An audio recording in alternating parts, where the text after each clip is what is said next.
स्वागत है दोस्तों आपका एक बार फिर से रोशन सा स्टडी पॉइंट पर। तो मैं अमर आपका स्वागत करता हूं हमारे सीयूटी के इस चैनल पे।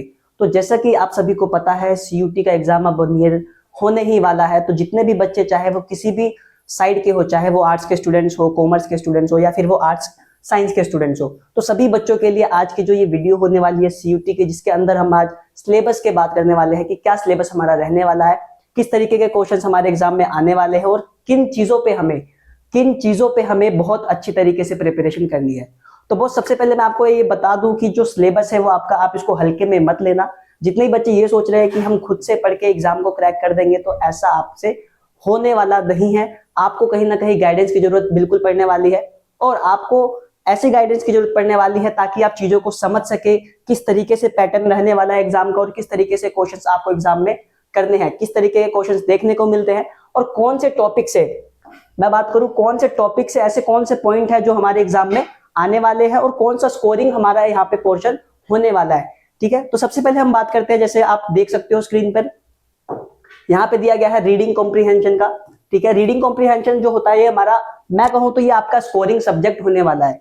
रीडिंग कॉम्प्रीहेंशन में 3 तरीके के आपसे वो पैसेज पूछता है एग्जामिनर। कैसे तरीके, देखिए there will be 3 types of passages. पहला जो होता है वो हमारा फैक्चुअल होता है, यानी कि कुछ ऐसे डाटाज आपको दे देगा एग्जाम के अंदर, कुछ ऐसे वो आपको डेट दे देगा। ठीक है, डाटा बेसिस, फैक्ट बेसिस के क्वेश्चन जो होते हैं वो हमारा फैक्चुअल पैसेज के अंदर आता है। बहुत सेकंड है, अगर हम बात करें तो हमारा सेकंड होता है नरेटिव। ठीक है, नरेटिव हो गया और लिटरेरी, यानी कि दोनों पोएट्री एक्सट्रैक्ट से भी आते हैं। ठीक है, तो ऐसे हमारे 3 तरीके जो होते हैं पैसेज के, उसमें से क्वेश्चंस एग्जाम में हमें देखने को मिलते हैं और ये हमारा, आप इसको हाईलाइट कर सकते हो कि हमारा स्कोरिंग सब्जेक्ट भी हो सकता है। ठीक है, स्कोरिंग सब्जेक्ट हमारा हो सकता है, स्कोरिंग टॉपिक हम इसको कंसीडर कर सकते हैं। आगे बढ़ते हैं। देखो वर्बल एबिलिटी बहुत मेन होता है। वर्बल एबिलिटी में क्या होता है, किस तरीके के क्वेश्चंस आते हैं, तो जैसे कि आप इधर स्क्रीन पर देख सकते हो parts of speech. Parts of speech क्या होता है, जैसे आपने पढ़ा होगा बचपन से, 6th-7th क्लास में पढ़ा होगा, नाउन होता है, प्रोनाउन, एडवर्ब, कंजक्शन, इंटरजेक्शन।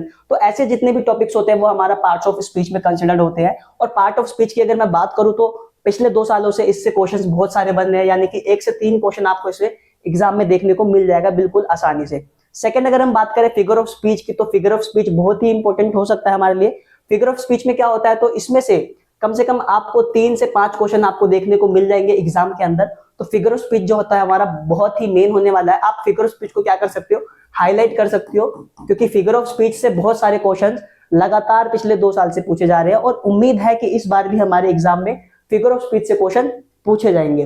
चलिए आगे बढ़ते हैं। टेंसेस होता है।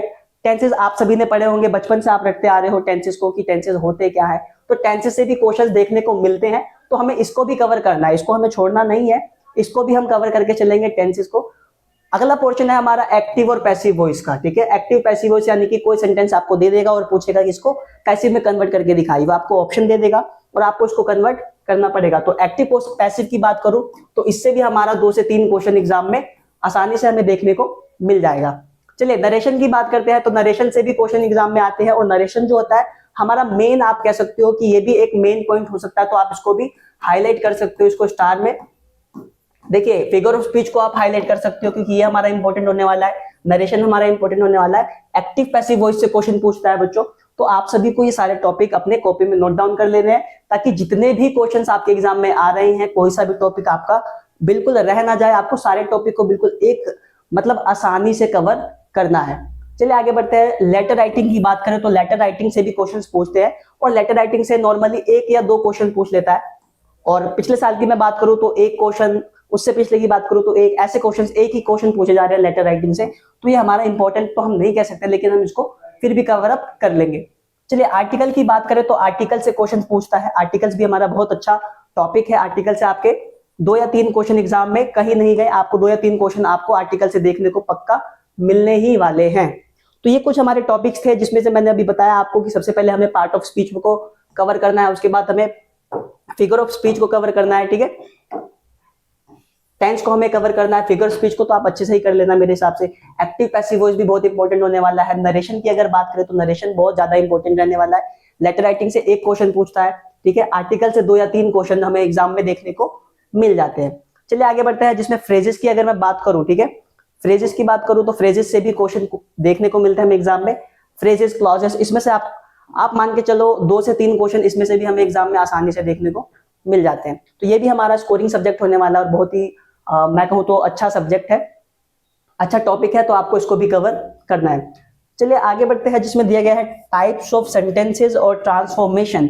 तो इसमें से भी आप मान के चलो 3 या से 4 क्वेश्चन इसमें से भी आपको देखने को एग्जाम में मिलने वाले हैं। तो ये ओवरऑल जो है हमारा वर्बल एबिलिटी का सिलेबस रहने वाला है। मैं आपको फिर से रिकॉल करा देता हूँ, वर्बल एबिलिटी में हमें किन चीजों को पढ़ना है और किन चीजों पे हमें बहुत अच्छे से फोकस करना है। देखिए वर्बल एबिलिटी में सबसे पहले हमें किस पे फोकस करना है, पार्ट ऑफ स्पीच को करना है। पार्ट ऑफ स्पीच के बाद हमें फिगर ऑफ स्पीच को करना है। पार्ट ऑफ स्पीच से 3 या 4 क्वेश्चन मान लो और फिगर ऑफ स्पीच से 4 या 5 क्वेश्चन भी मान सकते हो, एग्जाम में आपको देखने को मिलेगा। उसके बाद हमें टेंस को कवर करना है। टेंस के बाद हमें एक्टिव वॉइस और पैसिव वॉइस को भी कवर करना है। ठीक है, तो ये कुछ इंपॉर्टेंट टॉपिक्स हो गए। नरेशन को आप हाईलाइट कर लोगे। नरेशन और फिगर ऑफ स्पीच को बहुत ज्यादा क्वेश्चन में से पूछे जाते हैं एग्जाम में इंग्लिश लैंग्वेज के अंदर। फिर हमें लेटर राइटिंग को कवर अप करना है। उसके बाद हमारा आ जाता है फ्रेजेस और क्लॉजेस, तो ये भी हमारा बहुत ही मेन इंपॉर्टेंट आप कह सकते हो रहने वाला है। उसके बाद टाइप्स ऑफ सेंटेंसेस और इसका ट्रांसफॉर्मेशन। ठीक है, तो ये भी इनके भी क्वेश्चंस 2 या 4 आपको देखने को एग्जाम में मिल जाते हैं। तो ये था हमारा वर्बल एबिलिटी का। उसके बाद एक छोटा सा टॉपिक है जिसको हम कहते हैं वोकैबुलरी। तो देखिए वोकैबुलरी बहुत इंपॉर्टेंट हो सकता है। वोकैबुलरी आपको डेली आप तो न्यूज़पेपर भी रीड आउट कर सकते हो वोकैब को इंप्रूव करने के लिए। तो वोकैबुलरी से बहुत क्वेश्चन पूछे जाते हैं, तो आप मान के चलिए वोकैबुलरी से 4 से 5 क्वेश्चन या 2 से 3 क्वेश्चन आप इसको कैटेगरीज में रख सकते हो। तो वोकैब आपके लिए बहुत ही इंपॉर्टेंट होने वाला है। चलिए आगे बढ़ते हैं।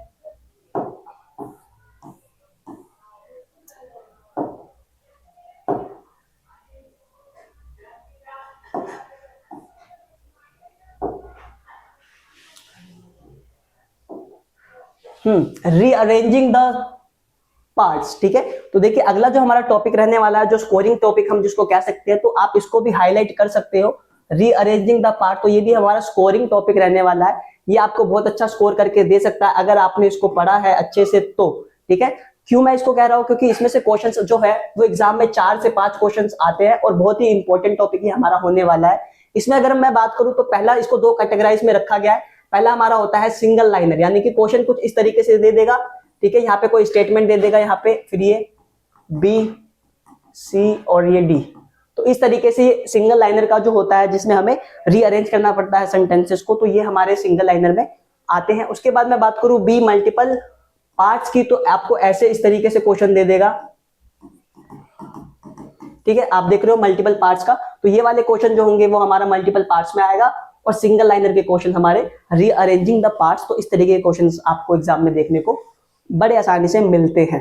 ठीक है, चलिए आगे बढ़ते हैं, जिसमें नेक्स्ट है हमारा चूजिंग द करेक्ट वर्ड। ठीक है, चूजिंग द करेक्ट वर्ड की मैं बात करूं तो इसमें आपको क्या सबसे पहले हमें बात फोकस करना पड़ेगा हमें स्पेलिंग एरर की। स्पेलिंग एरर से क्वेश्चन पूछ लेता है, 2 या 3 क्वेश्चन आपका कहीं नहीं गया स्पेलिंग एरर का, तो आपको स्पेलिंग भी अच्छे से भी हर एक वर्ड की याद करनी पड़ेगी। जब आप वोकैब याद करोगे, जब किसी भी वर्ड का आप एंटोनियम या सिनोनियम याद करोगे, तो आप उसकी स्पेलिंग को भी एक बार नजर कर लेना, क्योंकि स्पेलिंग एरर से भी बहुत सारे क्वेश्चन एग्जाम में पूछते हैं। अगला बात करते हैं हम लोग फिल इन द ब्लैंक्स की। तो फिल इन द ब्लैंक्स के भी क्वेश्चंस आपको एग्जाम में देखने को मिलेंगे। एक पैसेज दे देगा और पैसेज के थ्रू आपको बीच में डैशेस होंगे, तो उसमें आपको फिल इन द ब्लैंक्स का यूज करना पड़ेगा। ठीक है, उसके बाद हमारा आता है क्लोज टेस्ट। क्लोज टेस्ट के बाद हमारा इंप्रूवमेंट ऑफ सेंटेंसेज, तो ये भी हमारा इंपॉर्टेंट होने वाला है, इंप्रूवमेंट ऑफ सेंटेंसेज। इसके भी क्वेश्चंस लगभग 2 से 3 क्वेश्चंस आपको देखने को मिलते हैं और क्लोज टेस्ट से भी आपको 1 से 2 क्वेश्चन आपको एग्जाम में बड़ी ही आसान तरीके से देखने को मिलते हैं। तो ये था हमारा इंग्लिश का जो सिलेबस है लैंग्वेज का वो। और अगर मैं बात करूं सिनोनियम और एंटोनियम्स की, तो सिनोनियम और एंटोनियम से भी क्वेश्चंस आपको एग्जाम में देखने को मिलते हैं। आप इसकी तैयारी कैसे कर सकते हो, तो आप डेली 10 एंटोनियम और डेली 10 सिनोनियम्स अगर करते हो याद, तो आपकी एंटोनियम और सिनोनियम की जो प्रिपरेशन है वो बहुत ही आसानी से हो जाएगी। तो मैं उम्मीद करता हूँ आपने सारे जितने भी हमारा सिलेबस है आपको अच्छे से समझ में आ गया होगा और आपको ये भी पता चल गया होगा कि हमें किस टॉपिक पे सबसे ज्यादा फोकस करना है, किस टॉपिक पे सबसे ज्यादा हमें तैयारी करनी है। उसके बाद एक नया टॉपिक जो ऐड हुआ है वो हमारा फिलर्स होता है। फिलर्स, तो फिलर से भी क्वेश्चंस देखने को मिलते हैं। तो इस पे मान लो कि आप ये 1 से 3 क्वेश्चन आपको फिलर्स के भी देखने को मिल जाएंगे। ठीक है, तो ये हमारा पूरा ओवरऑल जो इंग्लिश का CUT का जो इंग्लिश लैंग्वेज का सिलेबस था, तो ये हमारा सिलेबस है बच्चों, जिसपे आपको एग्जाम में बहुत अच्छी तरीके से प्रिपरेशन करनी है, ताकि आपके जितने भी इंग्लिश लैंग्वेज के जितने भी स्टूडेंट्स हैं, अगर वो पेपर में बैठे तो उनको सारा सिलेबस बिल्कुल इजी लगे और सारे क्वेश्चन को वो आसानी से अटेम्प्ट कर सके। तो जिन बच्चों ने भी सब, मुझे उम्मीद है कि सभी को ये सारा सिलेबस समझ में आ गया होगा। मैं एक बार फिर से रिकॉल करा देता हूँ। सबसे पहले हमारा रीडिंग कंप्रीहेंशन होता है, ठीक है। सबसे पहले हमारा रीडिंग कंप्रीहेंशन होता है। रीडिंग कंप्रीहेंशन में हमें 3 तरीके के पैसेज देखने को मिलते हैं, ठीक है। पहला पैसेज हमारा फैक्चुअल हो सकता है, ठीक है। फैक्चुअल के बाद हमारा नरेटिव होता है, नरेटिव के बाद लिटरेरी। तो इन तीनों टाइप्स के हमें पैसेज एग्जाम में देखने को मिलेंगे इस बार सीयूटी के एग्जाम में, ठीक है। आगे बढ़ते हैं। उसके बाद हमारा वर्बल एबिलिटी की मैं बात करूं तो देखिए, वर्बल एबिलिटी के अंदर पार्ट ऑफ स्पीच के क्वेश्चंस आपको देखने को मिलेंगे।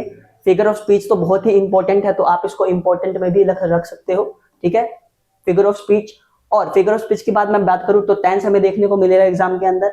एक्टिव पैसिव वॉइस भी आप इंपॉर्टेंट में हाईलाइट कर सकते हो, इससे भी क्वेश्चन आपको देखने को मिलते हैं एग्जाम के अंदर। नरेशन भी आपके लिए इंपॉर्टेंट होने वाला है, क्योंकि नरेशन के भी क्वेश्चंस आपको एग्जाम में देखने को मिलते हैं। उसके बाद लेटर राइटिंग की बात करूं तो इसके भी क्वेश्चंस आते हैं। आर्टिकल आप इंपॉर्टेंट में रख सकते हो, इससे भी क्वेश्चंस आपको एग्जाम में बिल्कुल आसानी से देखने को मिलेंगे। क्योंकि लास्ट ईयर की अगर मैं बात करूं तो जितने भी टॉपिक मैंने आपको अभी बताए हैं, उन्हीं टॉपिक से लगभग क्वेश्चंस पूछे गए हैं, ठीक है। फ्रेजेस और क्लॉजेस भी आपका इंपॉर्टेंट है, तो इससे भी आपको एग्जाम में क्वेश्चंस आसानी से देखने को मिलते हैं। चलिए आगे बढ़ते हैं। एक रह गया टाइप्स ऑफ सेंटेंसेस और ट्रांसफॉर्मेशन, तो ये भी आपका इंपॉर्टेंट होने वाला है, इससे भी क्वेश्चंस आपको एग्जाम में इजीली देखने को मिलते हैं।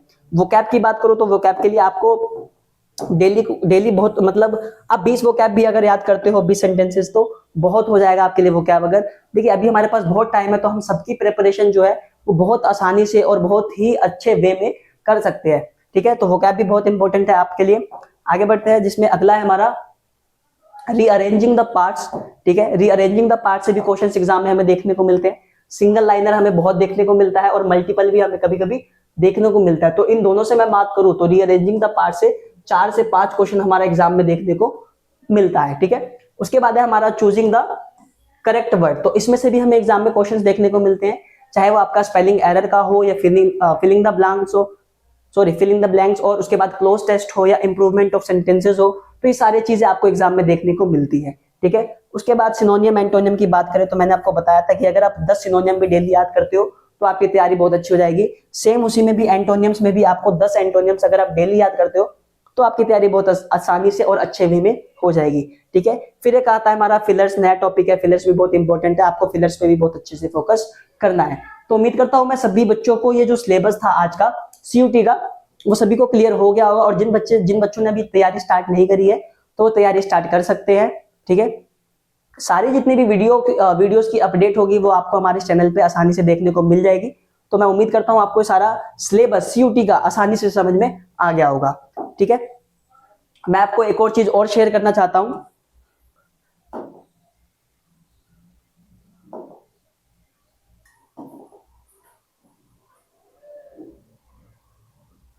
तो जैसा कि आप देख रहे हो, ये हमारा 40 डेज का प्लान रहने वाला है, ठीक है। हमें एग्जाम से 40 डेज पहले किन चीजों को फोकस करना है, तो ये आपको थोड़ा मैं बता देता हूं कि किस तरीके से आप तैयारी कर सकते हो, ठीक है। देखिए लास्ट के 40 डेज में हम किस तरीके से प्रिपरेशन कर सकते हैं, तो आप इधर देख सकते हो, students are familiar with this section but an exam specific preparation is still required. Major topic in this section will be, कि ऐसे कौन से मेजर टॉपिक्स होने वाले हैं जो हमें अच्छे से तैयारी करने हैं। तो देखिए फर्स्ट में दिया गया है, the first part will include reading comprehension with 2 or 3 passages which can be either narrative, factual और लिटरेरी। तो जैसे कि मैंने आपको पहले स्टार्टिंग में बताया था कि हमारे पास एग्जाम में सिलेबस में 3 तरीके के पैसेज आने वाले हैं। एक होता है हमारा फैक्चुअल, डाटा बेसिस पे हो सकता है, उसके बाद हमारा एक नरेटिव आता है और एक लिटरेरी, ठीक है। तो इस तरीके के क्वेश्चंस भी आपको देखने को मिलेंगे। उसके बाद मैं बात करूं ग्रामर सेक्शन की, तो ग्रामर सेक्शन में आपको correct form of verb, error in a sentence, तो ये भी मैंने आपको स्टार्टिंग में बता दिया है, ठीक है।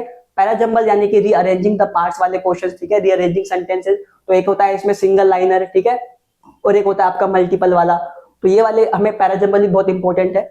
उसके बाद choosing the correct word, filling the blanks, जैसे कि मैंने आपको पहले ही बता चुका हूं, है ना। तो ये सारे कुछ ऐसे टॉपिक्स हैं जो हमें अच्छे से प्रिपेयर करने हैं, यानी कि आप इसको क्या कर सकते हो, आप इसको हाईलाइट कर सकते हो कि ये मेरा स्कोरिंग सब्जेक्ट है और मैं इस पे बहुत अच्छे से तैयारी कर सकता हूं, तो आप इसको हाईलाइट भी कर सकते हो। सिनोनियम, एंटोनियम्स, मैंने आपको तरीका भी बता दिया कि अगर आप 10 या 20 सिनोनियम एंटोनियम डेली याद करते हो तो आपके जो सिनोनियम एंटोनियम के जितने भी क्वेश्चंस होंगे आप उसको आसानी से एग्जाम में कर दोगे, ठीक है। उसके बाद वोकेबलरी आता है, वोकेबलरी के साथ इनकरेक्टली स्पेल वर्ड, ठीक है, मिस स्पेल वाले जो क्वेश्चंस होते हैं वो सारे इसमें वोकैब में आते हैं। अब हम इसको कैसे तैयारी कर सकते हैं एग्जाम से 40 दिन पहले, 40 डेज पहले हम इसको किस तरीके से प्रिपेयर कर सकते हैं, या 1 मंथ आप कह सकते हो। अगर हमारा एग्जाम की डेट आ गई है और 1 महीना बचा है तो हम किस तरीके से तैयारी कर सकते हैं। तो आपको क्या करना है, daily goal in this section. किन सेक्शन के अंदर, तो देखिए प्रैक्टिस कर सकते हो आप 2 से 3 रीडिंग कॉम्प्रिहेंशन के पैसेज का 2 से 3 आपको डेली प्रैक्टिस करना पड़ेगा। 5 पैरा जंबल सेंटेंसेस को आपको सोल्व करना पड़ेगा पर डे, ठीक है। उसके बाद 5 फिलिंग करेक्ट वर्ड को आपको करना पड़ेगा, ये भी पर डे करना है। ये सारी चीजें आपको डेली करनी पड़ेगी, ठीक है। 10 एंटोनियम 10 सिनोनियम्स आपको डेली के याद करने पड़ेंगे, ठीक है। 5 ईडियम कर सकते हो, ईडियम फ्रेजेस भी आपको ये करने पड़ेंगे डेली। और 10 ग्रामर के क्वेश्चंस, ग्रामर के क्वेश्चंस में आपका part of speech, figure of speech, tenses, तो ये सारे क्वेश्चंस आपके इसमें ग्रामर क्वेश्चंस में इंक्लूड हो जाएंगे। तो आपको 10 ग्रामर क्वेश्चंस भी डेली करने हैं, ठीक है। तो आप इस तरीके से इसको सोल्व आउट कर सकते हो, इस तरीके से आप अपने एग्जाम की तैयारी कर सकते हो। तो मैं उम्मीद करता हूं आपको जो आज का जितना भी हमारा सीयूटी का सिलेबस था वो अच्छे से समझ आ गया होगा। और अगर आपको सिलेबस समझ में आ गया है तो आप इसको कॉपी में नोट डाउन भी कर सकते हो, ताकि जब भी हम अपनी तैयारी स्टार्ट करें तो आपको मैं सीयूटी के सिलेबस के साथ साथ कुछ ऐसे क्वेश्चंस के भी वीडियोस में आपको प्रोवाइड करवाऊंगा जिसमें हम लास्ट ईयर के पीवाईक्यू क्वेश्चंस की भी डिस्कशन करेंगे। तो मैं उम्मीद करता हूं आपको ये जो सिलेबस है वो पूरा आसानी से समझ में आ गया होगा, ठीक है। तो मिलते हैं आपसे एक नेक्स्ट वीडियो में और नए अपडेट के साथ कि हमें क्लासेस कब से स्टार्ट करनी है। तो आप कमेंट में बताइए कि क्लासेस आपको कब से स्टार्ट करनी है इंग्लिश की लैंग्वेज के लिए सीयूटी की।